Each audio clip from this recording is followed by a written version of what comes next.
te propose qu'on voit ensemble une troisième parole que Jésus a prononcée sur la croix. C'est une parole qui se trouve dans l'évangile de Jean. Tu peux prendre avec moi l'évangile de Jean au chapitre 19. Je vais commencer à lire à partir du verset 25. Près de la croix de Jésus se tenait debout sa mère, la sœur de sa mère, Marie, femme de Clopas, et Marie de Magdala. Voyant ainsi sa mère, et près d'elle le disciple qu'il aimait, Jésus dit à sa mère, « Femme, voici ton fils. » Il dit ensuite au disciple, « Voici ta mère. » Et depuis cette heure-là, le disciple l'a pris chez lui.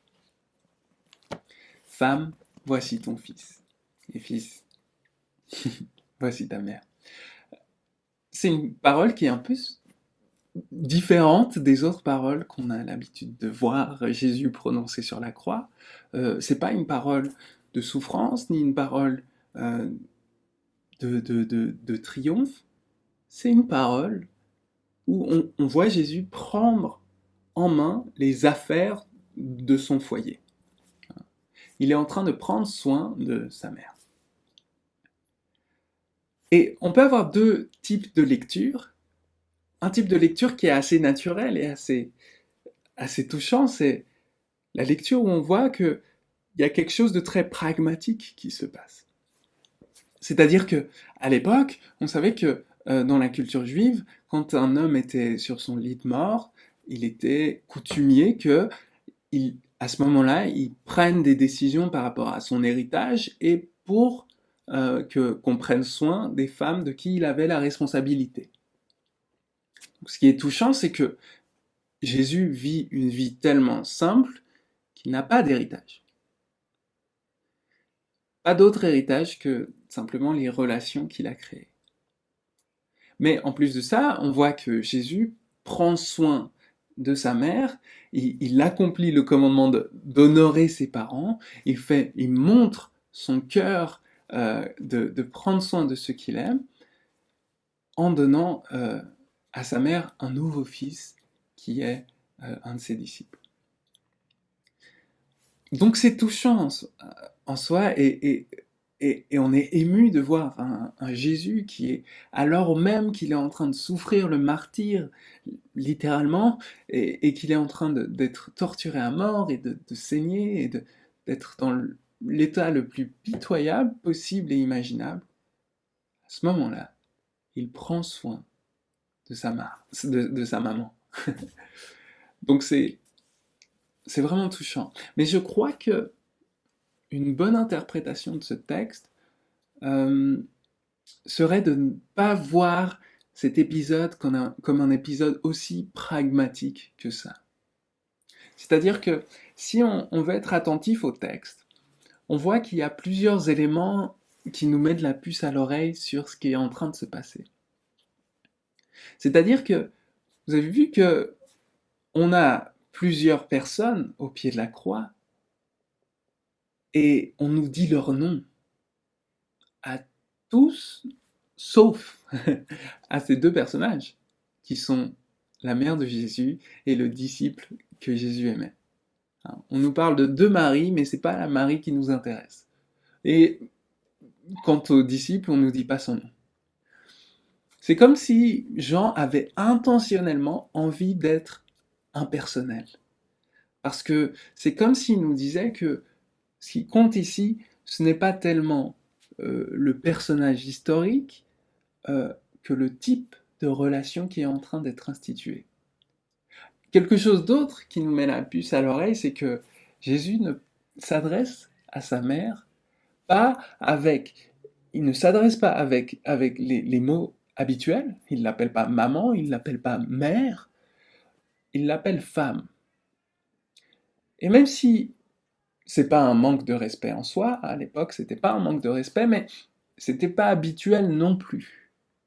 C'est quelque chose qui est intentionnel. Donc, qu'est-ce qui est en train de se passer là au pied de la croix ? Moi, je crois que ce que Jean nous montre, c'est qu'au pied de la croix, Jésus institue un nouveau type de relation. Un type de relation qui ne soit pas basé sur le sang, mais qui soit basé dans l'esprit.